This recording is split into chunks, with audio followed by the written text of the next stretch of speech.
비트코인과 암호화폐 역사에 있어서 일대 사건이 펼쳐진 날입니다.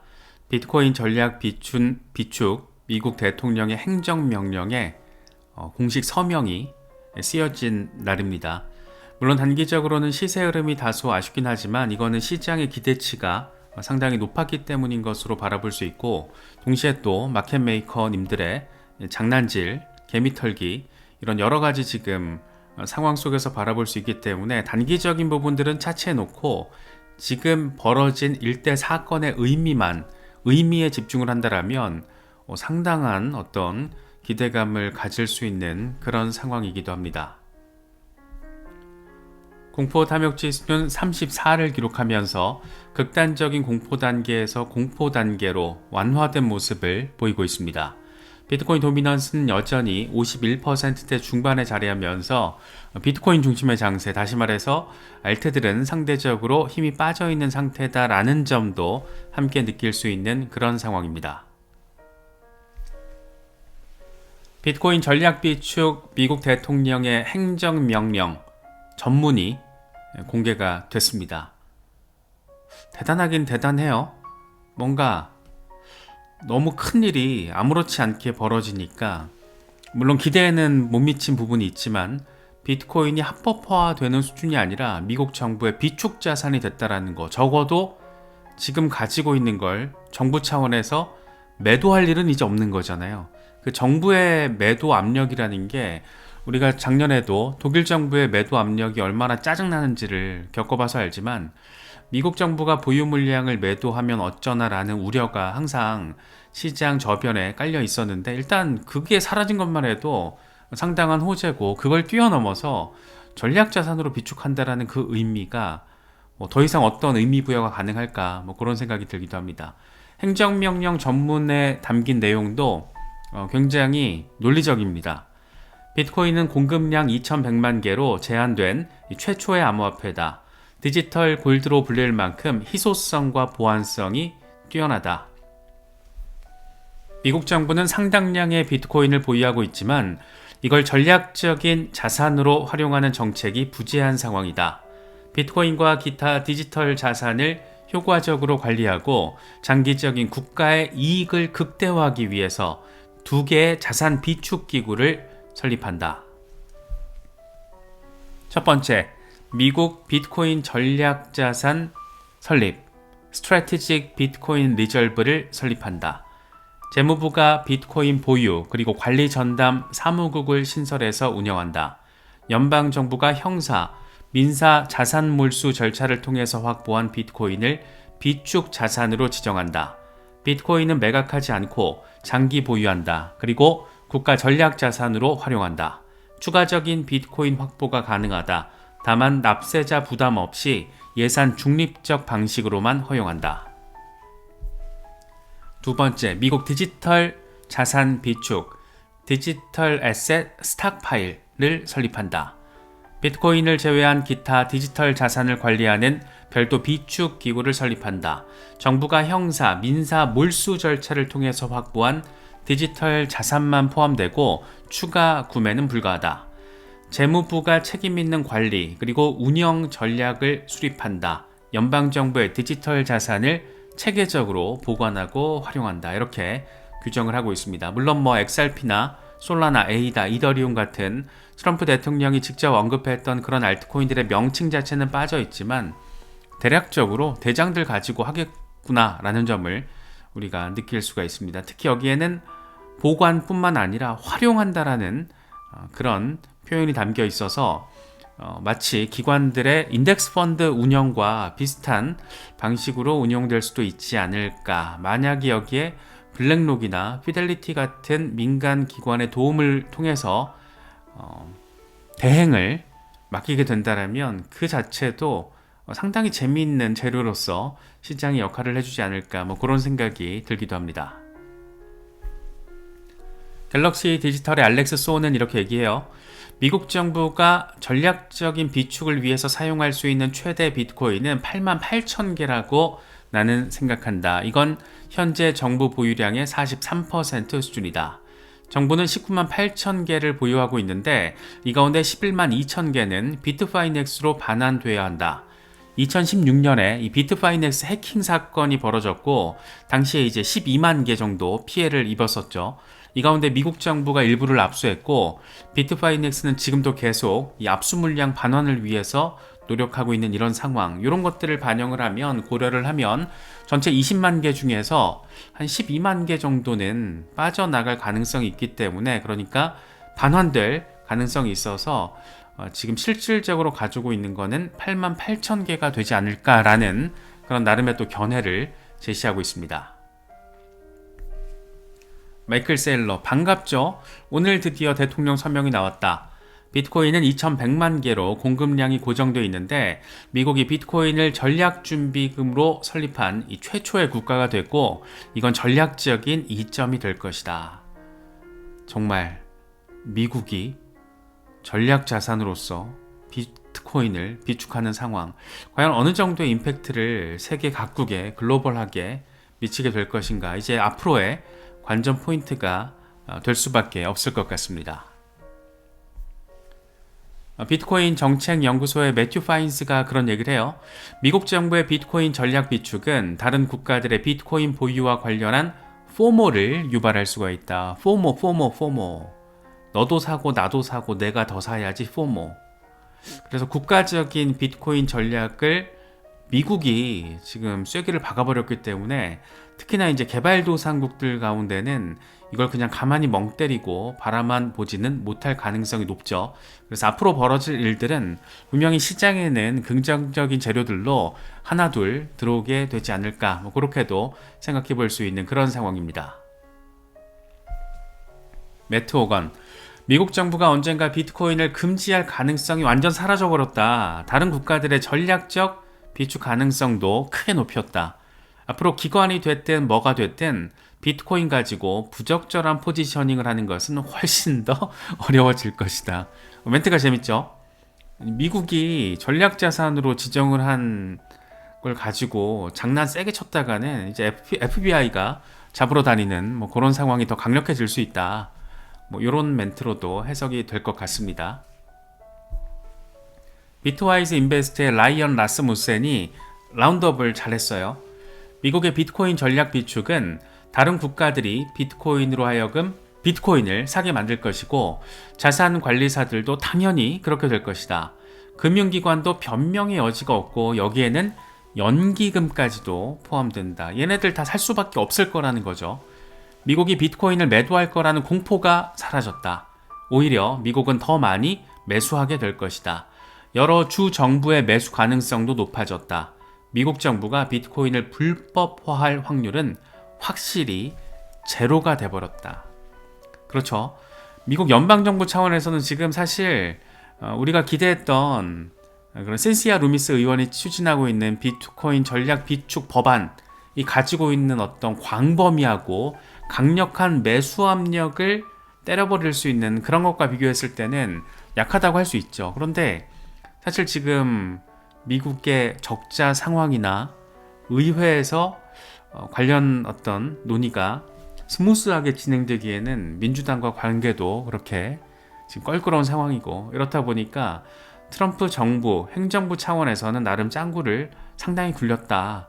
이제 이런 쐐기를 박아버렸기 때문에 주정부 차원에서 지금 20개에서 30개 주 정도가 비트코인 전략자산 관련 입법화 과정을 진행을 하고 있는데, 여기에 더 속도가 붙을 가능성, 그리고 실제로 주정부 차원에서 매집이 이루어질 가능성이, 그 시기가 생각보다 머지 않을 수 있다. 이렇게 바라볼 수 있다는 점은 분명히 긍정적이고, 무엇보다 비트코인을 매도할 압력이 사라졌다는 거, 비트코인을 불법화한다는 것 자체도 이제 거의 불가능한 상황이 됐다는 거, 여러 가지 면에서 참 흥미로운 시기가 지금 지나가고 있다. 우리가 너무 단기적인 시세에 관심을 갖다 보면 심장도 벌렁벌렁하고 마음도 막 왔다 갔다 하잖아요. 그럴 수밖에 없는 게 또 우리 같은 개미 투자자들의 어떤 시험대이기도 한데, 이런 큰 틀에서 바라보면 오늘 벌어진 상황은 일대 사건이다 라고 평가를 하는 게 맞지 않나 생각됩니다. 리플 소송과 관련해서도 이번 비트코인 전략 비축 디지털 자산 비축과 관련된 긍정적인 측면에서 해석 가능성도 그 여지가 조금 더 커진 것 같아요. 만약에 이제 벌금 합의가 이루어진다라면 지금 리플 소송이 정리될 수 있는 어떤 방법이 몇 가지가 있잖아요.